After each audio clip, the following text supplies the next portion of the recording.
या तो वो प्रूव करें कि उस वीडियो में फारूक अब्दुल्ला साहब कहाँ कश्मीरीज या लोकल्स की बात करते हैं, या तो माफ़ी मांग के उस ट्वीट को डिलीट करें। अगर आप एक स्टेट्समैन हैं, एक लीडर हैं इस रियासत के, तो आपको एकजुट रहना है। नेशनल कॉन्फ्रेंस के तर्जुमान आला तनवीर सादिक हमारे साथ मौजूद हैं। तनवीर साहब, इस वक्त एक नई बहस छिड़ गई है। पीपल्स डेमोक्रेटिक पार्टी की सदर और साबिक वज़ीर आला महबूबा मुफ्ती ने समाजी राब्ता एक्स पर एक पोस्ट के जरिए डॉक्टर फारूक अब्दुल्ला पर संगीन इल्ज़ामात लगाए और उनके बयानात को अफसोसनाक करार दिया। किस तरह से आप इससे देखते हैं? झूठ बोल रही हैं। फारूक अब्दुल्ला साहब ने कहीं भी कश्मीरीज और लोकल्स की बात नहीं की। जिस वक्त हम पूरे मुल्क के चीफ मिनिस्टर्स और होम मिनिस्टर साहब के साथ बात करके जो यहाँ के ताजर हैं, स्टूडेंट्स हैं, कश्मीरीज बाहर हैं, उनकी प्रोटेक्शन के लिए बात कर रहे हैं। महबूबा जी की जो ट्वीट है बहुत ही गैर जिम्मेदारा है, और मुझे लगता है कि उस ट्वीट की वजह से तकलीफ हो सकती है हमारे कश्मीरी स्टूडेंट्स को। मुझे लगता है या तो वो प्रूव करें कि उस वीडियो में फारूक अब्दुल्ला साहब कहाँ कश्मीरीज या लोकल्स की बात करते हैं, या तो माफ़ी मांग के उस ट्वीट को डिलीट कर दें। तो क्या लगता है, इस तरह के ट्वीट करने से सूरत हाल किस तरह की पैदा की जा रही है? क्या कोई सियासी स्टंट? ये तो सियासी स्टंट ही है। अगर किसी नॉर्मल इंसान ने किया होता तो मैं समझ सकता था। एक वजीर आला इस रियासत की रही है, उसके बावजूद इतना गैर जिम्मेदारा हरकत करना मुझे लगता है बहुत अफसोसनाक है। ये वो भी उस वक्त जिस वक्त टेम्पर्स अभी हाई हैं, पूरे मुल्क में हम मामला थोड़ा ठीक कर रहे हैं। ऐसा ट्वीट करना, जानबूझ के उसमें ट्विस्ट करके बातें कश्मीरीज और लोकल्स की बात करना, बहुत अफसोस है मुझे। और मुझे लगता है हर किसी ने इसकी निंदा की है, और मुझे लगता है जल्द से जल्द माफ़ी मांग के उस ट्वीट को डाउन करना चाहिए उनको। माहिरीन कहते हैं कि इस पोस्ट के बाद कुछ मीडिया चैनल्स को कुछ नया मसाला मिल गया। वो तो चाहती थी मसाला मिले, क्योंकि अभी तो कुछ काम करना नहीं है। जो तबाही यहाँ मची है वो उन्हीं की वजह से मची है, और अब जो तबाही को और बढ़ा रही है, वो जिसको कहते हैं ना, आग में तेल डालने की ये बात हो गई। इस वक्त क्या जरूरत थी उनको ये करना? या तो फारूक अब्दुल्ला साहब के साथ फोन पे बात करके कहती कि आपने ये बोला है, या तो उसने वो क्लिप नहीं देखी है।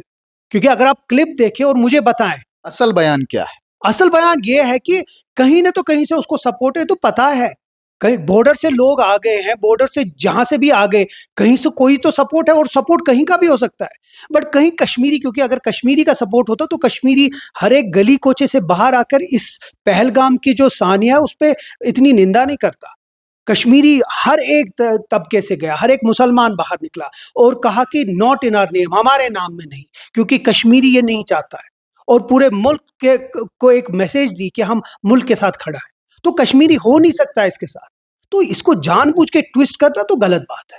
इसी बीच सजाद गनी लोन साहब का भी एक पोस्ट आया जिसमें कहा उन्होंने कि तमाम जमातें जो है वो मुत्हिद हो जाएं इस मामले को लेकर। आप किस तरह से? बहुत अच्छी बात कही सजाद लोन साहब ने, और यही आज की डेट पे, अगर आप एक स्टेट्समैन हैं, एक लीडर हैं इस रियासत के, तो आपको एकजुट रहना है, एक दूसरे को काटना नहीं है। और मुझे लगता है सजाद साहब की बात अच्छी है कि इस वक्त महबूबा जी का जो ट्वीट है वो गलत है, और मुझे लगता है हर एक तरीके से वो गलत है। ऐसे में ये समझना भी बहुत ज़रूरी है, क्योंकि काफ़ी कीमती वक्त आपसे इस वक्त मिला।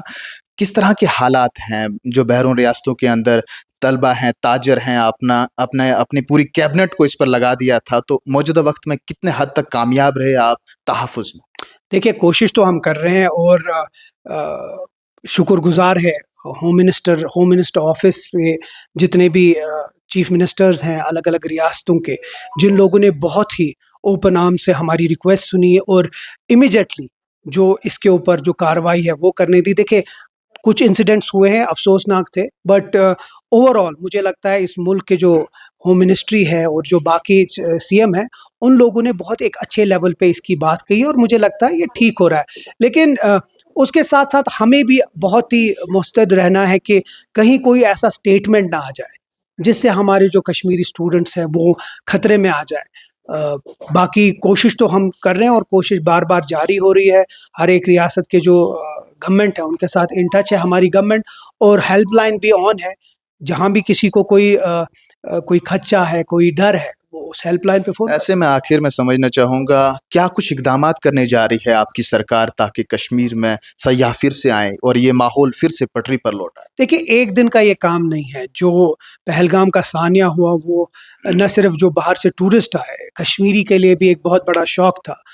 आस्ते-आस्ते कोशिश तो हम कर रहे हैं कि सियाह वापस आ जाएँ, यहाँ की जो टूरिज़्म है वापस आए, लेकिन थोड़ा वक़्त तो लगेगा। लेकिन इससे बड़ी बात है कि जो कश्मीर के जो ताजिर हैं, बिज़नेसमैन हैं और जो टूरिस्ट के साथ रिलेटेड हैं, किसी ने आज तक अपने नुकसान की बात नहीं की। किसी ने ये नहीं कहा कि मेरे होटल्स के कमरे कम हो गए।